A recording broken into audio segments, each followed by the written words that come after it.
Harold Shipman, el Doctor Muerte. En cada comunidad hay figuras de confianza, el carnicero, el panadero y el médico. Pero, ¿qué ocurre cuando esa figura de confianza se convierte en la mayor amenaza de todas? Esta es la historia de Harold Shipman, el doctor británico que se ganó el apodo de Doctor Muerte, no por salvar vidas, sino por quitarlas. A lo largo de más de 2 décadas, asesinó a sus pacientes mientras mantenía una fachada de respetabilidad médica. Hoy exploraremos uno de los crímenes seriales más perturbadores en la historia moderna del Reino Unido, uno que se escondía a plena vista.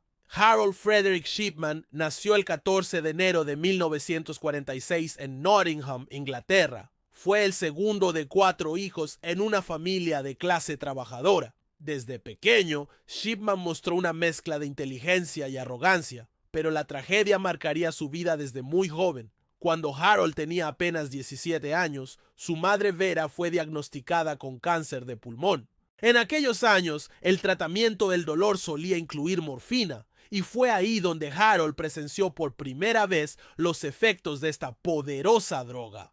Vera moría lentamente, pero sus últimos momentos estuvieron marcados por la aparente calma que le daba la morfina. Esta experiencia lo impactó profundamente. Algunos expertos creen que aquí nació su fascinación, o quizás su obsesión, con el poder de la medicina y con el control sobre la vida y la muerte. Shipman estudió medicina en la Universidad de Leeds, donde se graduó en 1970. Se casó con Primrose Oxtoby y tuvo 4 hijos. Todo parecía indicar una vida normal, incluso admirable. Pero la oscuridad ya comenzaba a crecer bajo la superficie. En sus primeros años como médico, Shipman trabajó en el Hospital General de Pontefract. Luego se trasladó a una consulta médica en Todmorden, Yorkshire. Fue ahí donde ocurrió su primer gran desliz. En 1976, apenas 5 años después de graduarse, fue sorprendido falsificando recetas de petidina, un opioide sintético similar a la morfina. La adicción de Shipman a esta droga lo llevó a ser despedido. Pero sorprendentemente no fue inhabilitado. Recibió una pequeña multa, fue enviado a rehabilitación y se le permitió seguir practicando la medicina. Esto sería el primero de muchos errores institucionales que permitirían a Shipman seguir matando durante décadas. Tras recuperarse, Shipman se mudó a Hyde, en el área metropolitana de Manchester. En 1977 comenzó a trabajar como médico general en la clínica Donnybrook, donde rápidamente ganó reputación como un profesional atento y confiable. Se convirtió en una figura querida en la comunidad, pero detrás de esa imagen amable se gestaba un monstruo. Durante los años 80 y 90, Shipman ejerció en su propia consulta. Tenía una clientela fiel, especialmente entre pacientes mayores. Muchos de ellos lo veían como un hijo adoptivo, educado, dedicado y siempre disponible para hacer visitas a domicilio. Pero era precisamente en esas visitas donde ocurrían los asesinatos. Shipman tenía un modus operandi claro.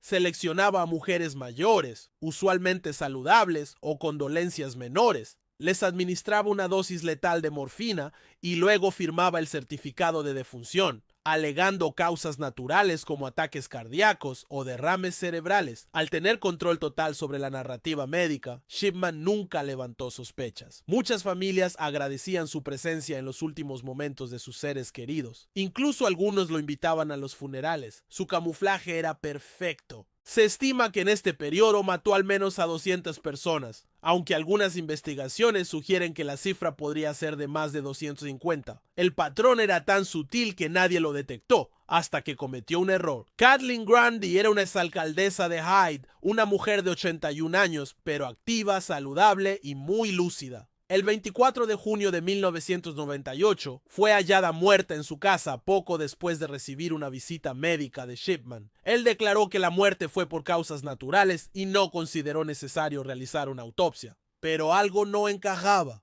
Su hija, Angela Woodruff, una abogada, quedó desconcertada al saber que su madre había dejado un testamento donde legaba toda su herencia, casi 400,000 libras, exclusivamente a Shipman. Angela sabía que su madre jamás habría hecho eso. Sospechando falsificación, denunció el hecho a la policía.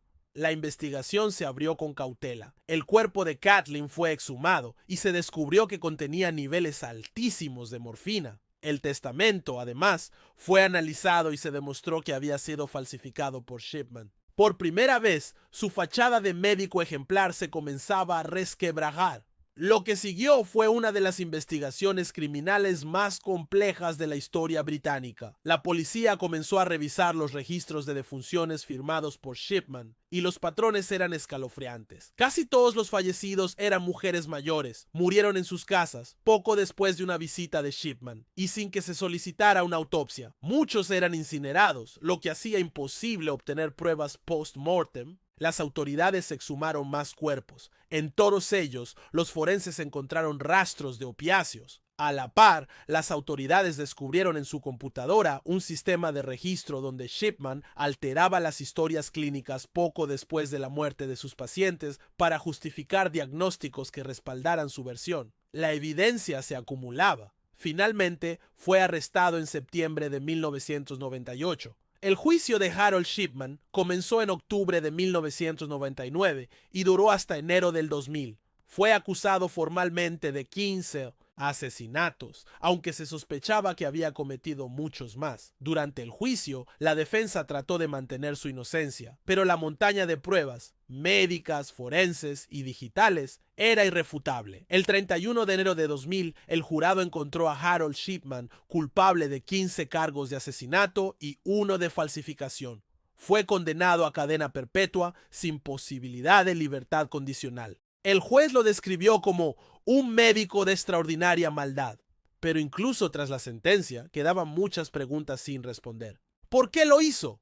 ¿Cuántas personas más mató? ¿Y cómo es que nadie lo detuvo antes? Los psicólogos forenses han debatido durante años sobre las motivaciones de Shipman. Algunos lo consideran un narcisista extremo, obsesionado con el control. Otros creen que su experiencia juvenil con la muerte de su madre lo llevó a desarrollar una relación patológica con el proceso de morir. Lo cierto es que Shipman no actuaba por dinero, solo falsificó un testamento. Ni por venganza. Era metódico, calculador y clínicamente frío. Mataba porque podía.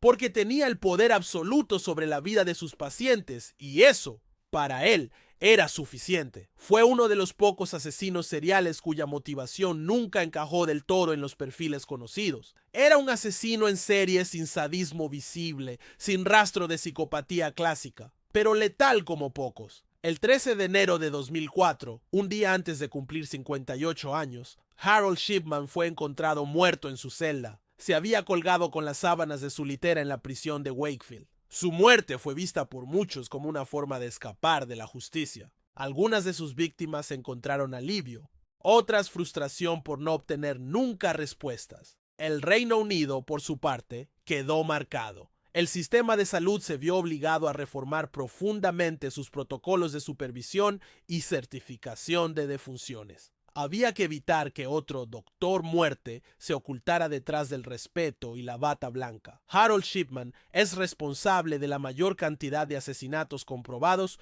cometidos por un solo individuo en la historia moderna británica. Su caso dejó una cicatriz profunda no solo en las víctimas y sus familias, sino también en el sistema de salud pública. Hoy, los médicos británicos están sujetos a controles más estrictos y la confianza en el sistema se ha reconstruido lentamente, pero con cautela. En el fondo, este caso nos obliga a cuestionar una de nuestras creencias más arraigadas, que quienes están para cuidarnos siempre lo harán. Harold Shipman no solo mató a cientos de personas, traicionó la esencia de su profesión y lo hizo durante años sin que nadie lo notara.